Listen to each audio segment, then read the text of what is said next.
This is Bob Davis 321 back with an update on my homemade devices.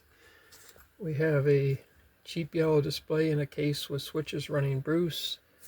One with more features and more switches also running Bruce. Then we have ESP-DIV and DIV homemade versions. Then we have a homemade cheap yellow display running Halehound. And then I got a couple more cheap yellow displays, one running Ghost and one running Marauder. And of course I have my Flipper Zero clone that I'm still working out the bugs on. And then coming up in the near future, I have this. It's a Raspberry Pi with 7-inch screen.